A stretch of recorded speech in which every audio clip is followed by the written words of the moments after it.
Dear IFMSA members, with a little bit of delay, welcome to our webinar.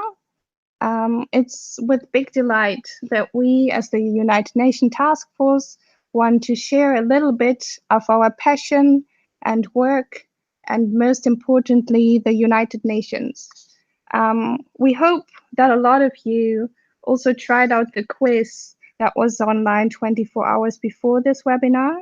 And please note at this point that it was supposed to be competitive and that we're looking forward to revealing the questions.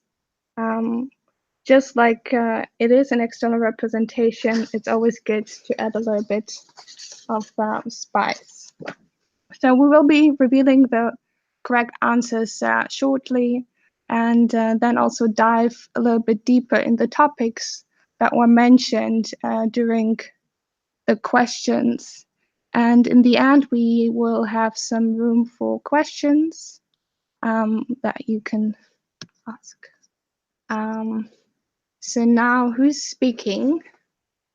Right now it's Alicia speaking. I'm the recent UN Task Force Coordinator for 2017-2018.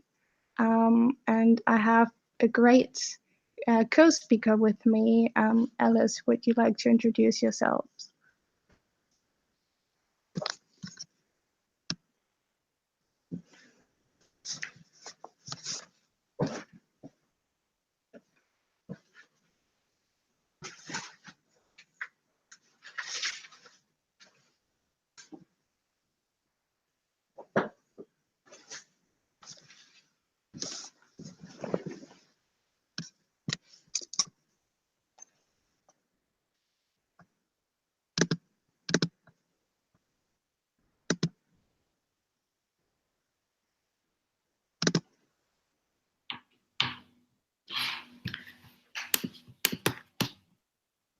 Okay, now I think my microphone is on.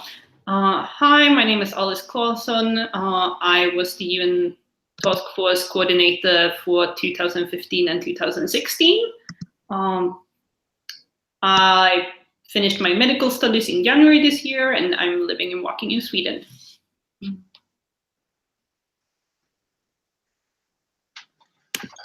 Great. So now I think we will turn to the first question already. Since we're both European, we like to get things started right away. Exactly. So the first question was about when the United Nations was created. And as a lot of you knew, the United Nations was created in 1945 after the end of the Second World War. And this is not the first organization in its kind. Before World War II, there was an organization called League of Nations, which was quite similar and had similar goals as the United Nations. But after the Second World War, a lot of people felt like it was better to just start over and try something new. And that is how the United Nations was founded. Mm-hmm. So going to the second question, which was about what the focus for the first ever UN meeting was. And the first ever UN meeting happened in San Francisco, and the purpose of that UN meeting was reducing nuclear weapons and using atomic energy for peaceful purposes. So this goes back very much to the whole reason that the United Nations was founded to begin with. As I said, it was in the wake of the Second World War, and a lot of the struggles the world was facing at that time had to do with peace and security issues. So a big part of why the United Nations was founded was pretty much as somewhat of a hippie, let's keep the peace organization. And the overarching idea was that countries needed to work together to avoid seeing things such as the horror of nuclear bombs having been dropped during the Second World War, or the human rights atrocities seen in multiple countries during the Second World War. So our third question, which I think we can get on the screen, was about the purposes of the United Nations. And the purposes of the United Nations as an organization was defined in the UN Charter, which is the founding document of the United Nations. And there are essentially four purposes that are talked about in the UN Charter. And the first one is to maintain international peace and security. And the second one is to promote respect for human rights and ensure human rights are being met, as well as combating discrimination. And another big purpose for the United Nations is to achieve international cooperation, to address international issues of humanitarian, social, political kinds. And the last one is to harmonize actions between countries to achieve those goals. Now, one of the things that we find interesting today is that the United Nations has sort of taken the theme of environmental protection and really run with it and have a lot of resolutions and entire agencies who are working for living within planetary boundaries, combating climate change, protecting our shared environment. And this wasn't explicitly mentioned in the Charter of the United Nations. This is something that has grown over time. And however, as we have this larger purpose of tackling social and political issues that are shared international issues, you could also say that in some ways this was already written into the Charter of the United Nations, even if we didn't know that the environment would become one of those issues to really tackle. So that's a little bit about why the United Nations exists to begin with and what the original idea about it was.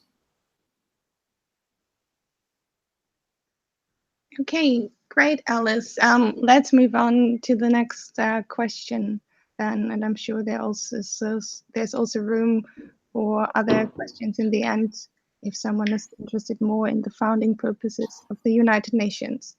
So the next question of the quiz was about the official languages of the United Nations, and we actually tricked you a little bit there, giving lots of different alternatives, especially the ones that are most spoken in the world, but that doesn't necessarily mean that they are also official languages of the United Nations.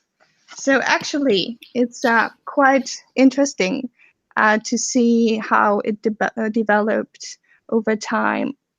So right now, as of 2018, we have 6 official languages of the UN, and they're not only official, but they're also the working languages in the United Nations.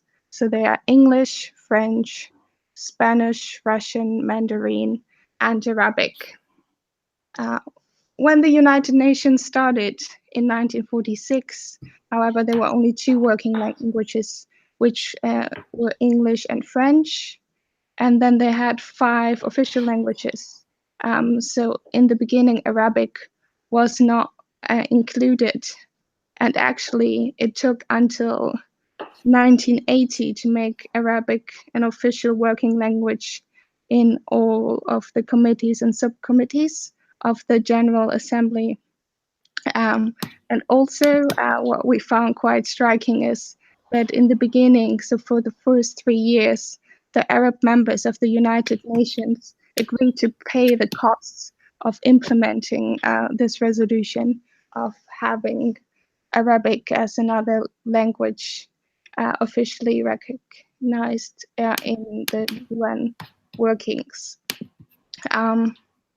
But what is quite striking, and that's something that if you take a tour, you will see that there are a lot of language booths, so where the translators are translating, meaning that at all times there will be someone present who can translate all working languages into each other, having those famous devices. This is quoted as one of the hardest jobs there is in the world. So sometimes, so usually there will be at least 2 translators for one language. And sometimes there will be even more who will be interchanging every 30 seconds. and we found out 2 fun facts for you. So the first one, in 1960, this is the longest speech ever made before the United Nations General Assembly, was made by Fidel Castro, and his speech lasted 4 hours and 29 minutes. So you can see how this can get very tiring for translators to translate that into different languages. And then also, even though it's not a requirement, it's interesting to see that all Secretary Generals of the United Nations so far have been both fluent in English and French, showing how important these languages are, and also maybe showing why French is still called the language of diplomacy all over the world. Okay, that's about languages. Let's move on to the next question. Yep.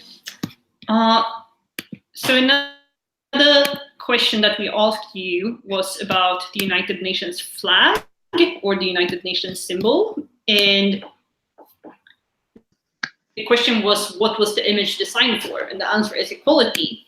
So if you see the UN flag, you will see that it is a world of the view surrounded by olive branches. Again, going back to the UN being very much an organization created for the idea of upholding international peace.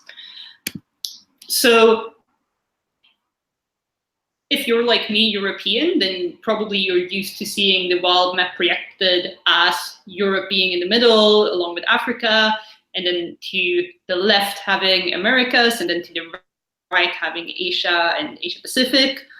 But if you're from a country in Americas, probably you're used to seeing a world map projected with Americas in the middle.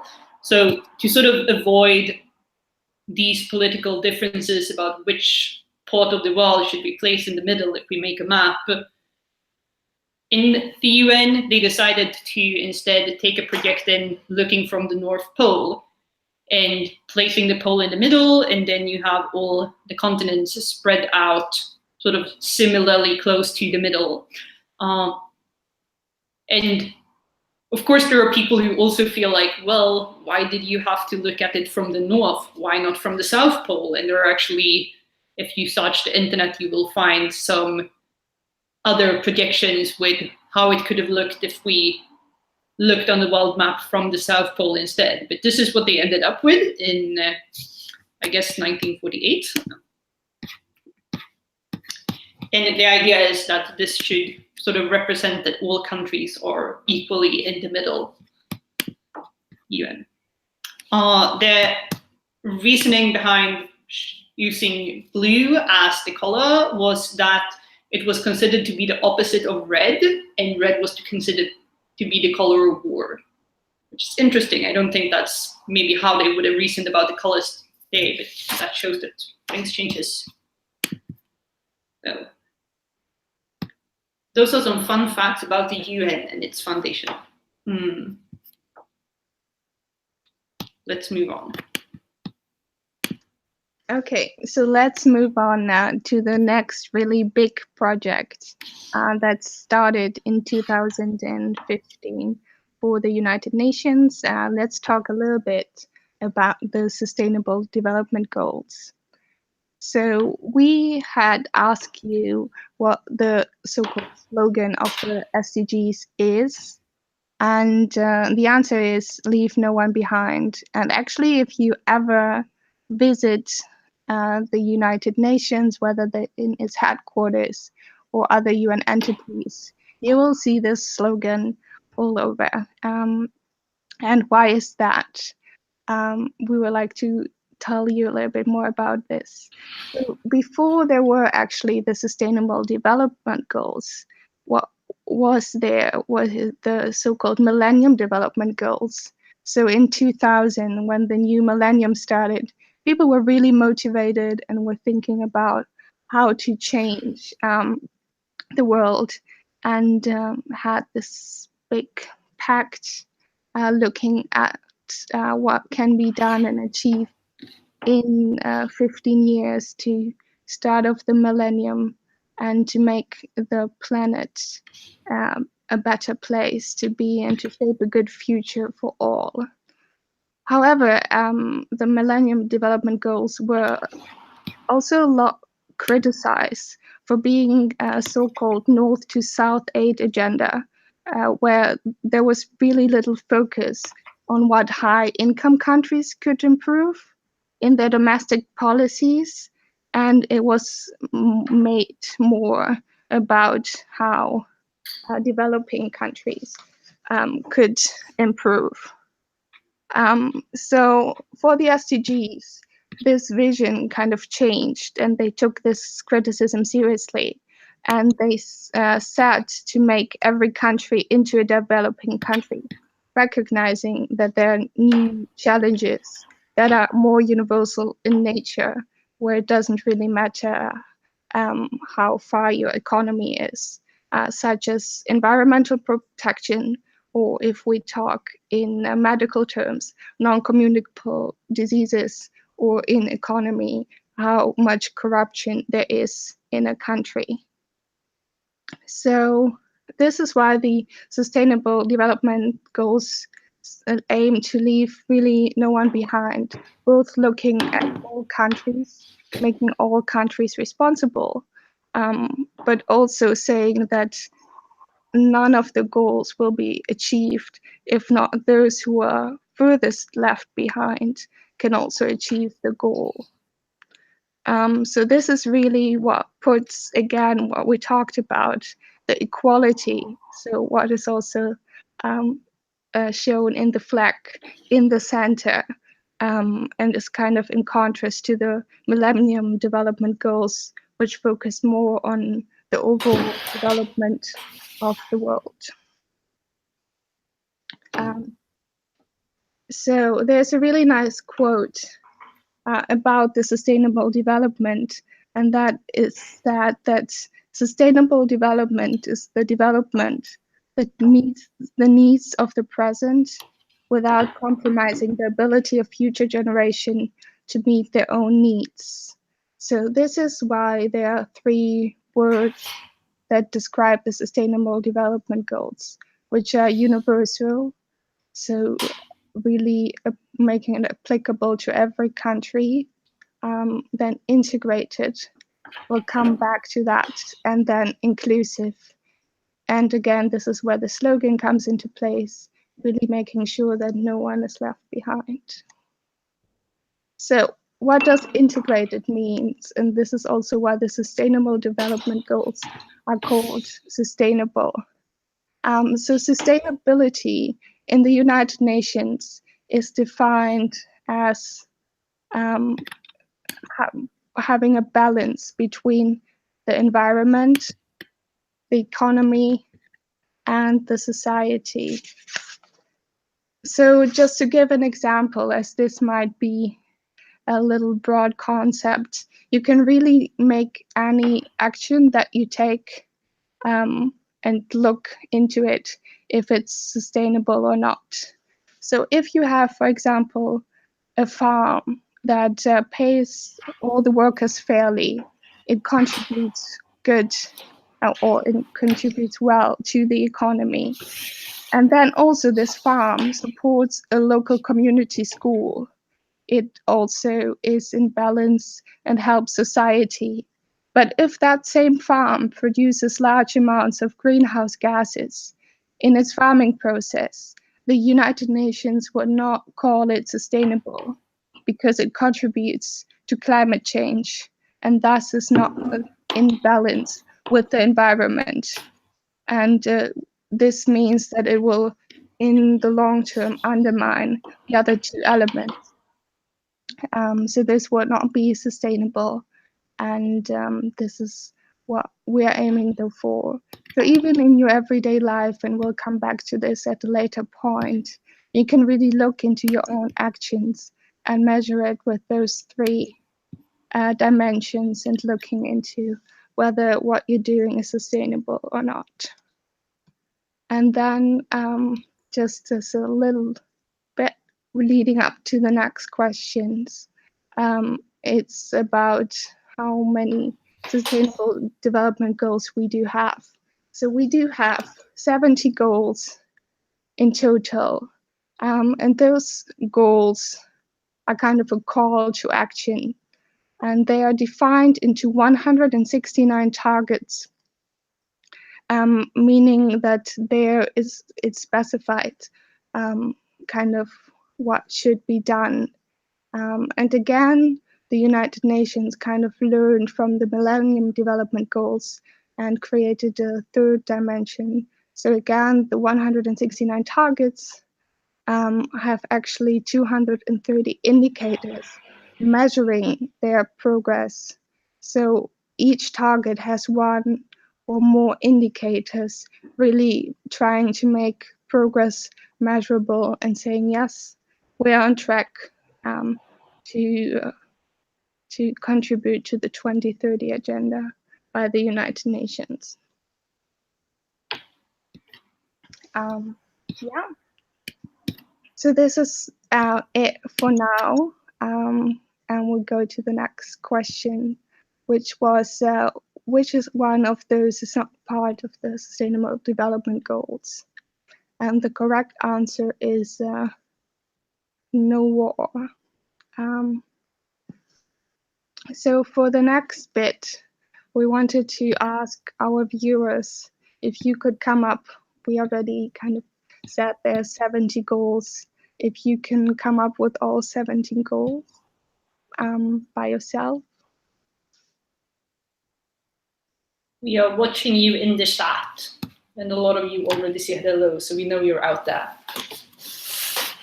Exactly. So just post your answers in the chat, and let's see if we can come up with all 70 Sustainable Development Goals.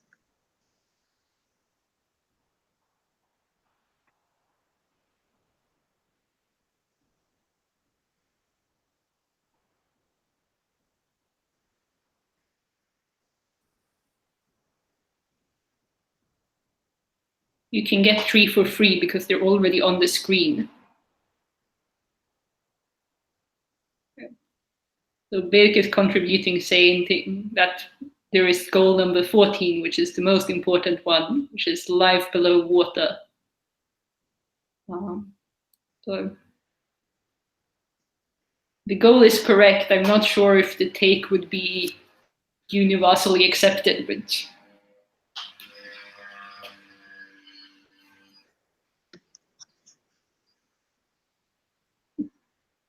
Okay then. So we have 4 goals. Let's look at the other ones that we still have left.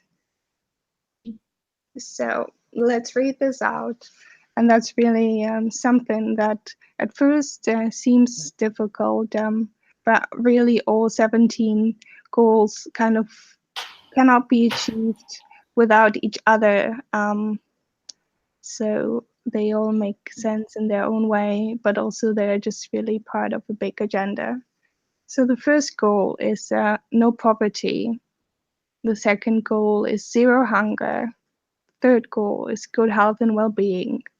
Then we have quality education, gender equality, clean water and sanitation, affordable and clean energy, decent work and economic growth, industry, innovation and infrastructure, reduced inequalities, sustainable cities and communities, responsible consumption and production, climate action, life below water, so thank you for that contribution, life on land, peace and justice, and strong institutions and partnerships.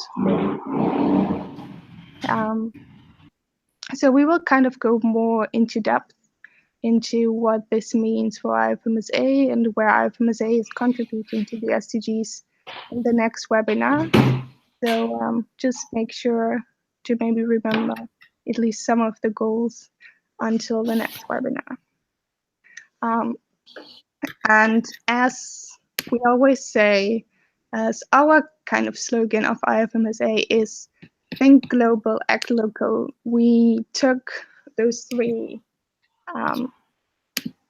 sustainable goals, development goals that were part of our answers. And we just wanted to show you that really it's not just about political willpower, but also something that you could do to help the United Nations to reach the Sustainable Development Goals. So we'll just go and have some examples for you what you can do in your everyday life. So going back to zero hunger, what you can do is obviously a lot of things you know, but the question is, do you really do them and do you really integrate them in your everyday life? So, for example, you can donate to food banks, as approximately 1.3 billion tons of food get lost or wasted every year. So just make sure also to donate your leftovers if you are in a party, or maybe also suggest that if you see that in a big congress. And then obviously that's something that's, for example, in Canada already really big, but really you can make that happen everywhere in the world, is to like organize a day to feed people in local shelters and just volunteer with your friends in a local shelter, or just to collect food and give it to local shelters. And then another big part is just educating yourself and others on nutrition, and that's something where we come in again as future health professionals, is that our health depends on the food we consume, and we should share our knowledge about nutrition and also about following a healthy diet, and also to check your own food nutrition while you're shopping. And then there's one thing that's also really great, and that's if you try and buy from local farmers or producers, and just kind of try to strengthen local farmers and their businesses if you can, and just be mindful about it. Then for quality education, there's also lots of things that you can do. We do have some things that we came up with, but again, we're also really happy, and you'll see that also in the August meeting of 2018, for more creative suggestions on how we as personal, or like as human beings or citizens and responsible citizens, can contribute to the SDGs. So for quality education, you can run awareness campaigns on the importance of education. You can, for example, donate the books that you have to someone who might not have as many resources to buy them as you have, or just fundraise for a local school and make that something. Then something that we will do at the end of this webinar as well, you can promote and take free online courses. We live in a digital world, and there are more opportunities to get access to education. So it's also our responsibility to share that and to share the knowledge that we have. So that's another thing we like to do in IFMSA, to organize workshops in areas of your knowledge to teach others. And also here, we really want to encourage you to keep sharing your knowledge and not keeping what you know to yourself. And then there's lots of other things. For example, you can help people and provide tutoring, or maybe if they are younger, homework assistants, and just really try and make life easier, because quality education becomes more and more important in our lives and also in this world. And then for clean water and sanitation, because I've been talking for quite some time now, there's just really one cool thing that we came up with, and that's basically just to organize river cleanups. So just to see what kind of garbage is there, and you can do that with your family or classmates, or really everyone. And one of my friends does it wherever she goes, whether it's a forest or a beach or a river, just cleaning up, because this was also the topic of the Earth Day today. We have a lot of this year that we do have a lot of plastic, and that's something that we can and need to reduce if we want to help the environment, and also if we want to have clean water and sanitation. And with that being said, let's move on to the next question, and also to a different voice again. Okay. So the next question we had was, again, questions about which of the following statements about the SDGs are not true. So the statement we had was that they are a universal call to action to end poverty, protect the planet, ensure that all people enjoy peace and prosperity. And by this point, you probably know that this one is true, because that is what Alicia just presented in the goals. And there is actually something in the 2030 agenda which they keep referring to, which is the 5 Ps, which is peace, planet, prosperity, people, and partnerships as the main things to look for in this agenda. It's also true that they provide clear guidelines and targets for all countries to adopt in accordance with their own priorities and environmental challenges in the world. So the idea is that all countries should be able to report on their progress towards every target using indicators that is set and shared together. And ideally, this would make it possible to compare between countries.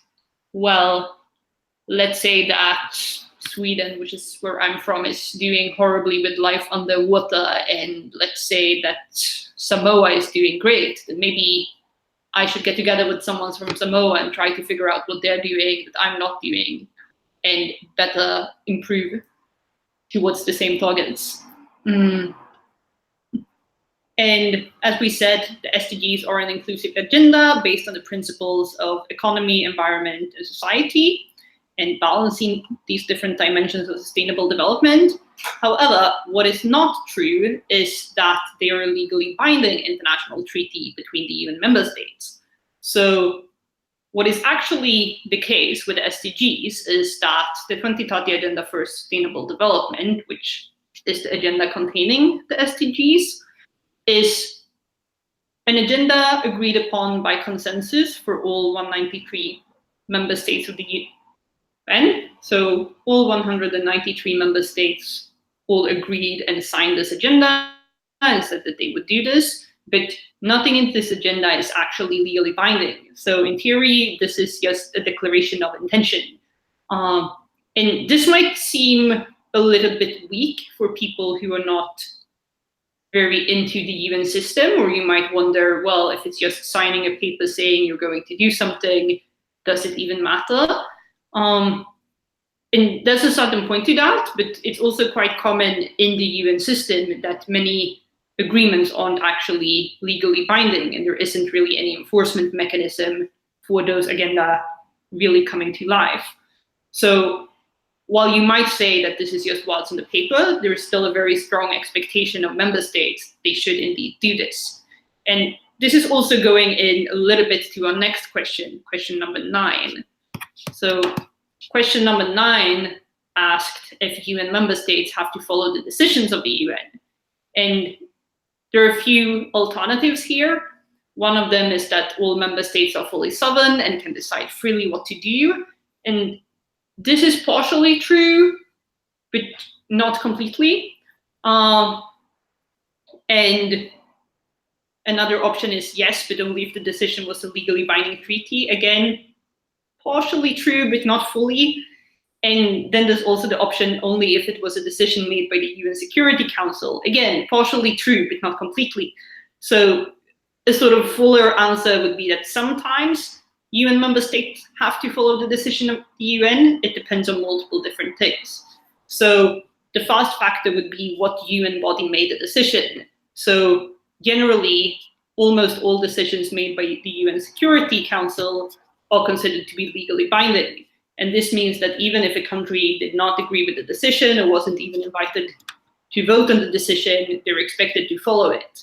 So for example, if the UN Security Council decided that a certain country has breached international peace and to take sanctions towards that country, for example, enforcing a trade embargo or arms trade embargo towards that country, or withdrawing diplomats from that country, or multiple other diplomatic measures, or even supporting outright military action towards that country, then other countries would be expected to follow that decision regardless of their own views on the matter.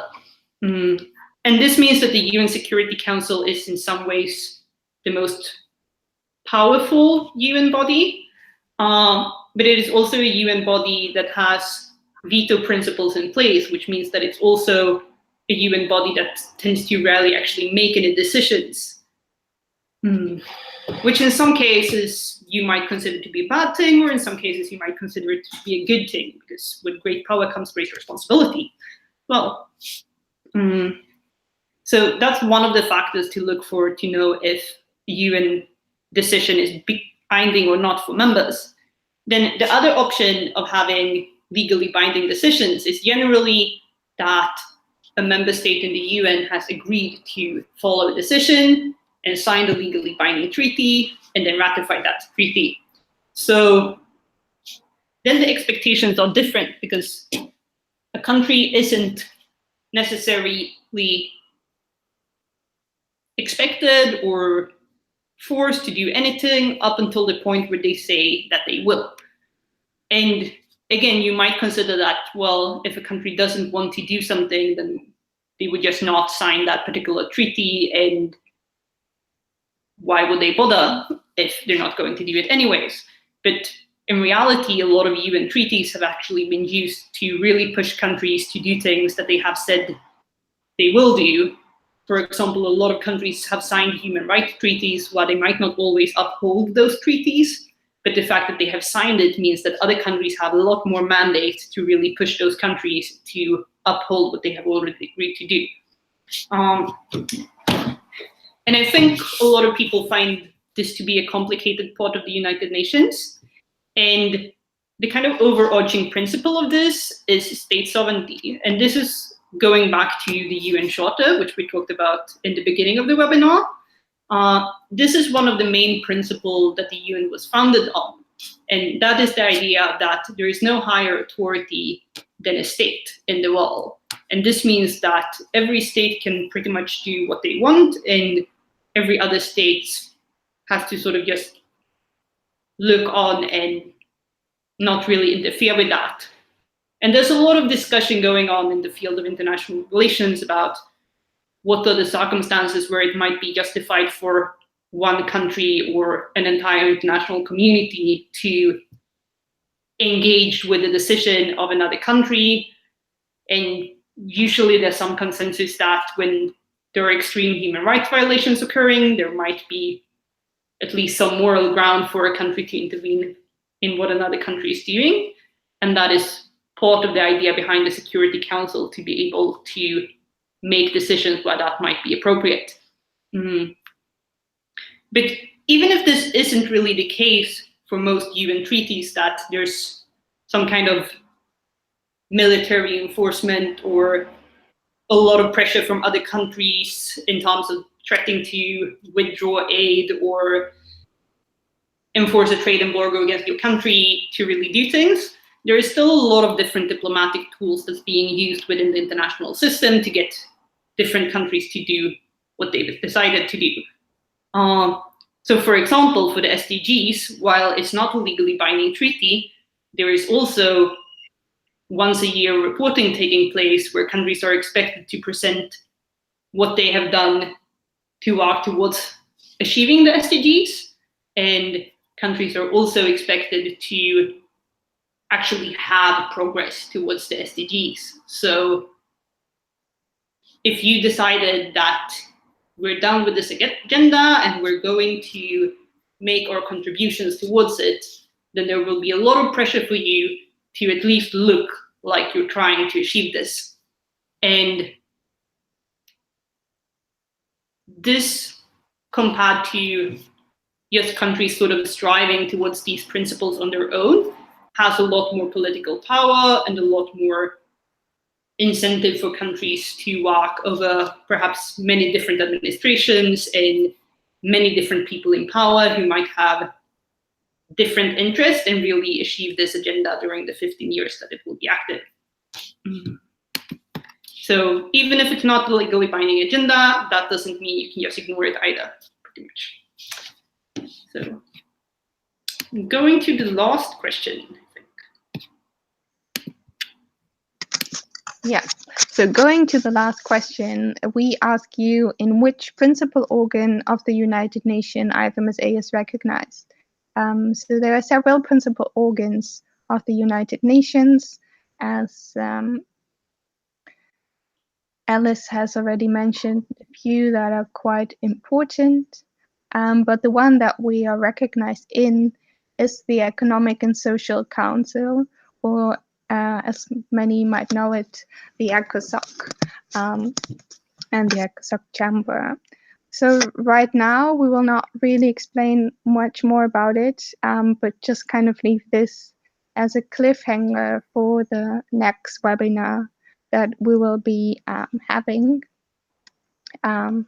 So as said in the beginning, we will have another quiz and we will have another webinar where we talk a little bit more about IFMSA's role in all of this legally binding or non-legally binding treaties, and what we do internally but also externally to achieve the SDGs and how that all comes together. So if you're interested in knowing more about that, here again, we do have a very kind invitation for you on this. And then also, as we had mentioned before, when we're talking about how to really act local and take things locally and help out there, there was one recommendation for quality education, which is sharing good online platforms and resources. So some of the resources and pictures also that we took today are part of the world's largest lesson. So this is a really big toolbox or website that talks exactly about the sustainable development goals and also how to teach them to both children and young people, as they are the future, but also to the other ones. So if you're interested in that, there is a lot more to discover. We invite you to have a look at that. So just type in the world's largest lesson, and then you should find the website. And also, if you cannot wait or kind of got really interested in the Sustainable Development Goals, also offered by the world's largest lesson, there is an online course to become a trainer to teach Sustainable Development Goals, which only takes an hour. And again, you can find it here in the link. We'll also put the link in the description if you're interested in that. And if not, or you're just interested in IFMSA role, and then we'll hope to see you again soon. And yeah, we would just wait if there are any open questions, anything urgent that cannot wait until the next webinar. And thank you so much. And the other announcement about the winner of the quiz will be made on Monday, which means we'll also announce we will have a spot for the pre-GA. So someone who did not have to apply to get a spot in our pre-GA workshop that we'll be offering in Quebec at the August meeting. So also stay tuned for that. We'll be announcing that on Monday, so tomorrow. Great. So let's wait for questions. So if you're watching this right now, next to the video, you should have a chat box. And if you have any particular questions, then this would be where to type them.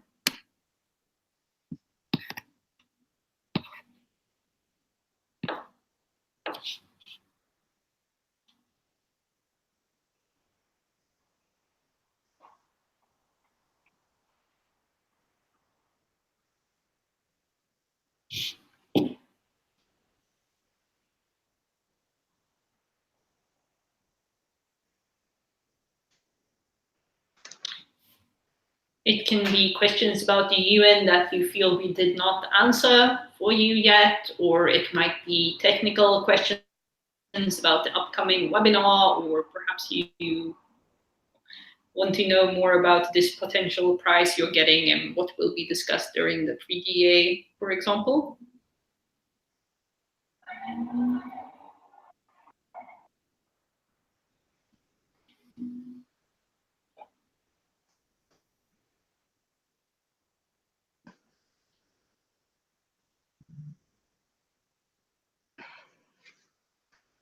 Okay, it seems that we've done a quite okay job then. If there are no questions, if you do have any questions, always feel free to write us an email as well. Our email address can be found on the IFMSA website for the task force on United Nations. So we are kind of the task force helping the Vice President for External Affairs with anything in relation to the United Nations that is not in regards to the WHO, because we do have a wonderful liaison officer for that. So if you do have any more questions or are just too shy to ask something now, please always feel free to message us. And if there are no questions, then I just really want to thank sincerely Alice for joining us. She has supported the United Nations Task Force for 2 years. She's an incredible, knowledgeable person and has been a great mentor to me and I think the whole current task force for United Nations. So thank you so much for joining us today, Alice, and also thank you, all of you who are interested in this. And yeah, let's leave no one behind and see what we can do ourselves to reach the Sustainable Development Goals.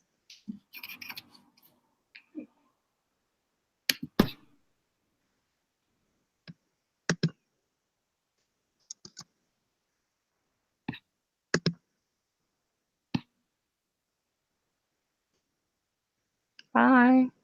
Thank you. Thank you. Bye.